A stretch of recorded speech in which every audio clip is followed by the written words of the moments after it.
ட்ரையாங்கிளில் third question. ஏடி இந்த picture கொடுத்துருக்காங்க. AD is equal to BC. அந்த ஏடியும் பிசியும் பர்பண்டிகுலர் ஏபி. ஏடியும் ஏபிக்கு பர்பண்டிகுலர், பிசியும் பர்பண்டிகுலர். இவ்வளோ தான் கொடுத்துட்டு இது ரெண்டுத்தையும் நமக்கு ஈக்குவல்னு show that CD bisect AB அப்படின்னா ஏபின்ற லைனை சிடின்ற லைன் பைசெக்ட் பண்ணுது அப்படின்னா இந்த ஏபி வந்து OA is equal to OB அப்படின்னு இருக்கணும் அப்படின்னு ப்ரூவ் பண்ணணும். எப்படி ப்ரூவ் பண்ணலாம் அப்படின்னு பார்க்கலாம். பிக்சர் வரைஞ்சிக்கிட்டோம். இதை ப்ரூவ் பண்ண சொல்லியிருக்காங்களோ இந்த OA is equal to OB வரணும்னா இந்த ஓஏவும் ஓபியும், ஓஏ ஒரு ட்ரையாங்குடைய ஒன் ஆஃப் த சைடாக இருக்கணும், ஓபி இன்னொரு ட்ரையாங்குடைய ஒன் ஆஃப் த சைடாக இருக்கணும். நம்ம என்ன ப்ரூவ் பண்ண போகிறோம்? BO is equal to OA. BO is equal to ஏஓன்னு ப்ரூவ் பண்ணோம்னா பிஓவும் ஏஓவும் ட்ரையாங்கிளுடைய ரெண்டு கான்கிரண்ட் ப்ரூவ் பண்ண ரெண்டு ட்ரையாங்கிளில் இது ஒரு ட்ரையாங்குடைய சைடாக இருக்கணும், இது ஒரு ட்ரையாங்குடைய சைடாக இருக்கணும். இப்போ தான் நம்ம ப்ரூவ் பண்ண போகிறோம். ஸோ இப்போ இந்த ரெண்டு ட்ரையாங்கிளை கான்கிரண்ட் ப்ரூவ் பண்ணுறதுக்கு ட்ரையாங்கிள் ஓஏடியையும் ஓபிசியையும் எடுத்துக்கிறோம். நம்ம தான் அப்படி எழுதிக்கிறோம்.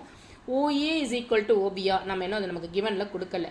ஆனால் AD is equal to BC அடுத்த ரெண்டு லெட்டர் எடுத்து செக் பண்ணுறோம். AD is equal to BC கிவனில் கொடுத்துருக்காங்க. அதுக்கப்புறம் நமக்கா தெரிந்த பர்பண்டிகுலர் சொன்னால் இந்த ஆங்கிளும் இந்த ஆங்கிள் ஏவும் ஆங்கிள் பியும் நமக்கு 90 டிகிரி அப்படின்னு கொடுத்துருக்காங்க. அதை OAD is equal to OBC is equal to 90 போட்டுக்கலாம்.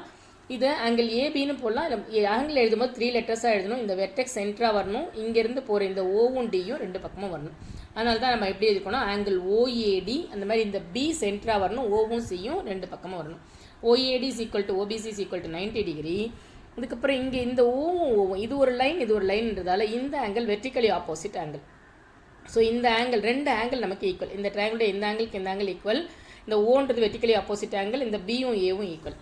அப்போ ரெண்டு ஆங்கிள் ஈக்குவலாக இருக்கு. ஒரு சைடு ஈக்குவலாக இருக்குன்னா ஏஏஎஸ்ஸில் ஓஏடி கான்கிரண்ட் ஓபிசின்னு எழுதிடலாம். எப்போதுமே ஒரு கான்கிரண்ட் வந்து ப்ரூவ் பண்ணுறதுக்கு நமக்கு 3 கிரிட்டேரியா வச்சு ப்ரூவ் பண்ணிவிடுவோம். மீதி இருக்கிற ஒரு ரெண்டு ட்ரையாங்கிள் கான்கிரண்ட்டாக இருந்தால் ரெண்டு ட்ரையாங்கிளுடைய corresponding sides are equal and corresponding angles are equal. அதனால் 6 கிரிட்டேரியா நமக்கு ஈக்குவலாக இருக்கும். 3 சைட்ஸ்க்கு 3 சைட்ஸ் ஈக்குவல், அந்த 3 ஆங்கிளுக்கு 3 ஆங்கிள் ஈக்குவல். அதை நம்ம CPCT corresponding parts of congruent ட்ரையாங்கிள்னு சொல்லுவோம்.